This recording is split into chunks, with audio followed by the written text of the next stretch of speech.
Naging kapansin-pansin naman sa hanay ng prosecution team at senator judges ang tila paulit-ulit na sagot ng hostile witness na si Gina Acosta sa naging pagsalang nito sa impeachment trial ng ikalawang Pangulo. Kung ano ang naging reaksyon nila, alamin sa report ni Faith Santiago. Sa isinagawang cross-examination kay dating Special Disbursing Officer ng Office of the Vice President na si Gina Acosta, ilang mga obserbasyon ang ibinahagi ng prosekusyon kaugnay sa mga naging sagot nito.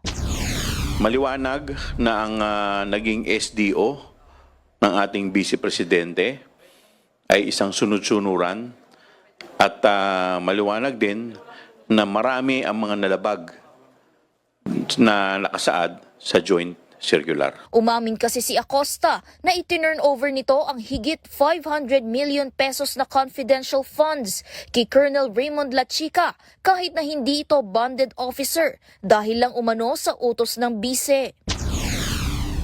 Hindi ko alam, Your Honor. Basta ako, ginagawa ko lang, Your Honor, ang akong pagiging SDO, Your Honor. Ayon din kay Acosta ay wala siyang personal na kaalaman kung paano ginastos ni Lachica ang 500 million pesos at umasa lamang sa mga dokumentong ipinasa nito at verification kaugnay sa expenditures kasama si Lachica bago pirmahan ang certification para sa liquidation of funds. Sa buong Pilipinas, ngayon lang tayo nakasaksi ng isang SDO na walang alam kung paano dinisburse ang confidential fund. Nang makapanayam naman si House Deputy Speaker Paulo Ortega V sa 13 sa tanghali, nahalata niyang mayroong pagtuturuan na nangyayari.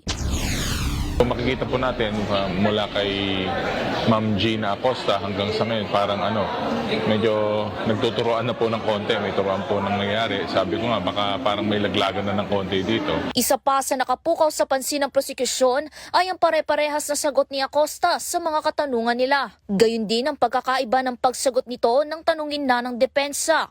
Giit ni Chua sa kanyang panayam sa 13 Mornings. Ibang-iba siya. Ibang-iba si Ms. Gina Acosta during the cross-examination kung saan sunod-sunod ang tanong ng defense. Sunod-sunod sa wikang Ingles. Wala ako narinig na wikang Bisaya doon. Sunod-sunod, mahaba, Ingles, at ang bilis niyang sumagot. Okay. Sunod-sunod din ang kanyang sagot, parang rapido. Di ba? Pagdating sa amin, biglang nagkakaroon na naman ng problema sa comprehension. Sa kabila niyan, kumpiyansa si Ortega na na-establish na ng prosekusyon ang kanilang argumento at nagpapatuloy lang itong mabuo. Doon pa lang po sa mga COA witnesses natin at kay Gina Acosta medyo solidong-solido na po ang pagpapaturo ng na-establish na po ng prosecution yung mga kailangan nila na. Samantala kaugnay sa usapin pagdating sa fictitious names, ayon kay Chua, dapat ay may katumbas na record ang Office of the Vice President para sa totoong pagkakakilanlan ng mga ito. So kung ito yung fictitious lamang, ano ang purpose? Bakit pa ilalagay ito sa bolt? So ang purpose ng batas ng joint circular, ilagay sa bolt yung mga pangalan na lihitimo. Para sa totoong balita sa Bagong Pilipinas, Faith Santiago, Congress News. Ako po si Bien Manalo. Para maging updated, manatiling nakatutok sa Congress TV Digital at sa iba pa naming social media pages.